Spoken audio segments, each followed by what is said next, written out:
राधे राधे प्रभु जी।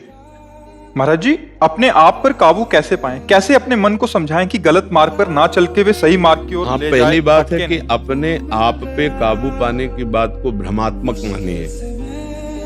अपने मन पर काबू, दूसरा शब्द का ये आपका ठीक सोच है। जब आप मन को आप मान लेंगे तो काबू पाना मुश्किल हो जाएगा।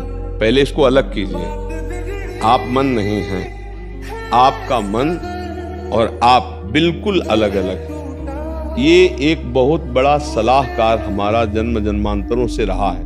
हम एक भी कदम चलेंगे तो इसके सहयोग से ही चल सकते हैं। अब ये सलाहकार बेईमान निकला, इसने गलत सलाह दी, गंदी सलाहें दी और हमको जन्म जन्म से भटकाता चला आ रहा है। आज जब हम सत्संग सुन रहे तब हमें पता चला कि हमारा मन गलत सलाह देता है। समझ पा रहे हैं आप? जब हम शास्त्र स्वाध्याय किए, साधु संग किए, तब हमारी पकड़ में आया कि मेरा मन गलत है। ये अभी तक जो सलाह देता रहा अब गलत। अब इस मन से जितना मेरापन हटाते चले जाओगे उतना सही हो जाएगा। ये कैसे? अब ये कह रहा है मुझे ये करना है, मुझे नहीं करना है। तुम गलत सलाह दे रहे हो, गंदी बात की सलाह दे रहे हो, मैं नहीं करूं। अब ये जलाएगा आपको, आप उसे सह जाओ। जलेगा वही, लेकिन आपका जितना अपनापन मन से है उतनी ताप आप में लगेगी। यार मन बहुत अशांत हो रहा है, अब ये खाने को कह रहा है मुझे खाना, ये खाना ही है, नहीं तो अब शांति। ये देखने को कह रहा है, अब ये देखना ही है। ये भोगने को कह रहा है, भोगना ही है। ऐसे हठीला ये मन है। और जो नाम जापक है वो नाम के बल से इसे रोक देता है। नहीं नहीं नहीं, रुक जाएगा। और नाम जप नहीं किया तो इतना जला देगा, इतना परेशान कर देगा आपको कि आपको करना ही पड़ेगा जो मन ने ठान लिया है, चाहे वो पाप क्यों ना हो, चाहे वो अधर्म क्यों ना हो। इसीलिए हम सबसे प्रार्थना करते हैं, नाम जप करो। नाम जप से तुम्हारा मन पवित्र होगा, गंदे विचार उसके निकलेंगे और तुम में ऐसा पावर आएगा कि तुम अपने मन को रोक सकते हो। और अगर नाम जप नहीं है तो फिर नहीं रुक सकता। पूरा संसार इसी के कहने से चल रहा है, मन के सलाह से ही पूरा संसार चल रहा है। आप यहां आए हो तो मन की सलाह से ही आए हो। बढ़िया मन थोड़ी देर के लिए अच्छे काम में सहयोगी बन गया कि चलो यार संत का संग करते हैं। कितना बढ़िया उसने सलाह दे दी। अगर वो ठान लेना अभी तो आप अभी उठ के चल दोगे। यार नहीं, तो अभी इतनी बेचैनी हो जाएगी कि प्लीज हम 1 मिनट जा रहे हैं, अभी निकल जाओगे। वो आपको सहयोग दे रहा है, उसको फुसला लो, अच्छे कामों में उसको लगा लो, धीरे धीरे प्यार करके।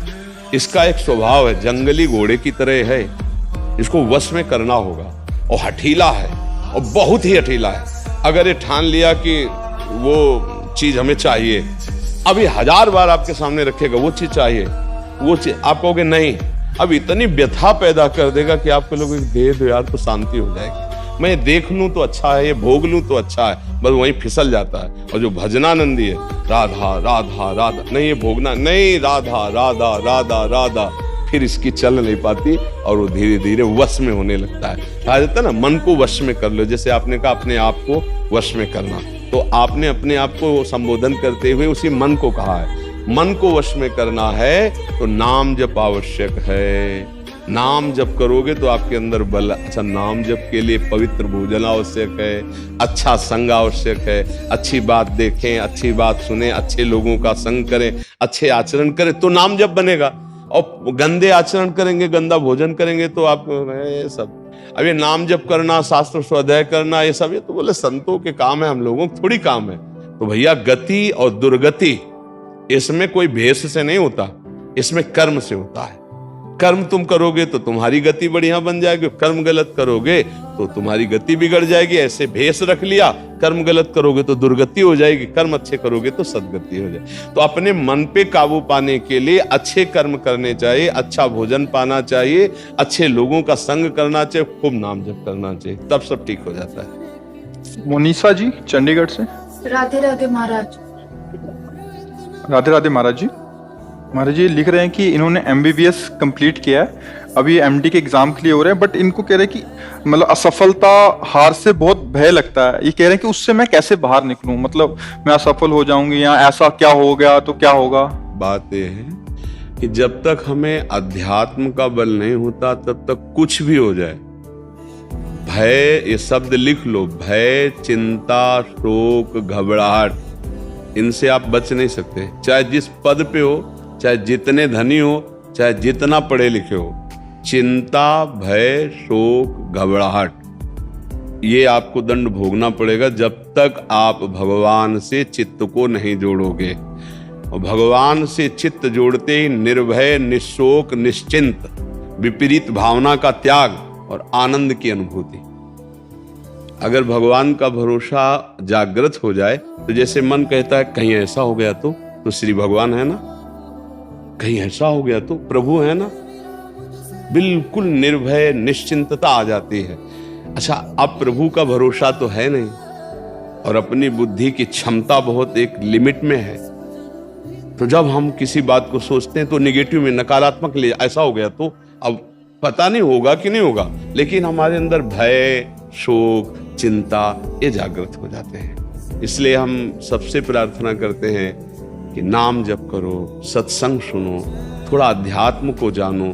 बिना अध्यात्म के, अच्छा बहुत पढ़ लिख कर बहुत अच्छी नौकरी मिली, बहुत रुपया कमाया, और रुपये का क्या करोगे? भोग सामग्री भोगी। किस लिए? जीने के लिए। तो जी किसके लिए रहे हो? रुपया कमाने के लिए। रुपया किसके लिए? भोगों के लिए। भोग किसके लिए? जीने के लिए। बस इतना ही चक्र है क्या?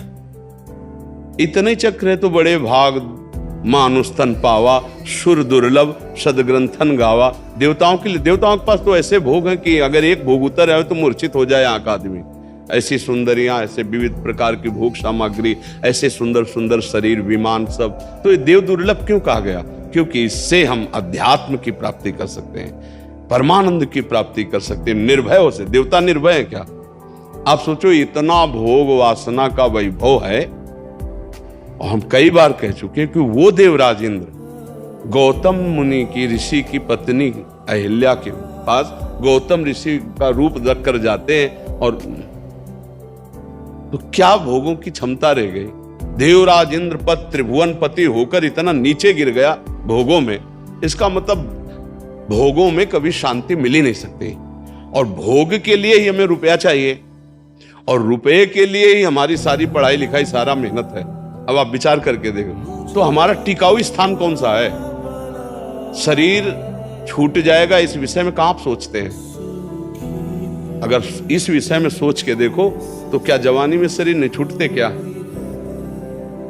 हर स्थिति में शरीर छूटने का भय है। तो तुम्हारा आधार क्या है? क्या तुम्हारा रुपया पास साथ जाएगा? क्या तुम्हारा शरीर तुम्हारे साथ जाएगा? क्या शरीर संबंधी साथ जाएंगे?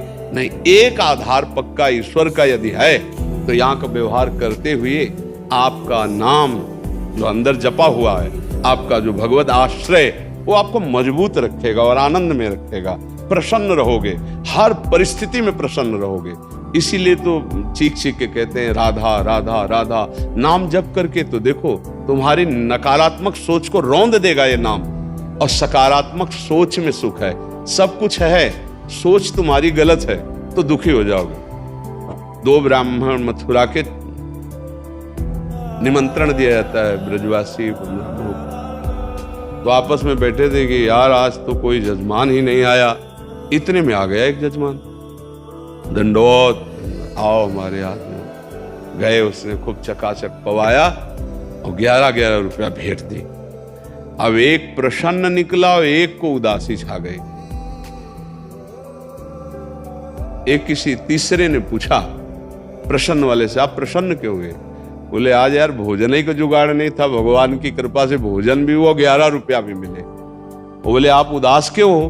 बोले हम सोचा था जजमान 51 तो देगा, 11 दिया, 40 का घाटा हो गया। अब वो नकारात्मक सोच से दुखी है, वो सकारात्मक सोच से सुखी है। बोलो इनके दुख सुख का कारण क्या है?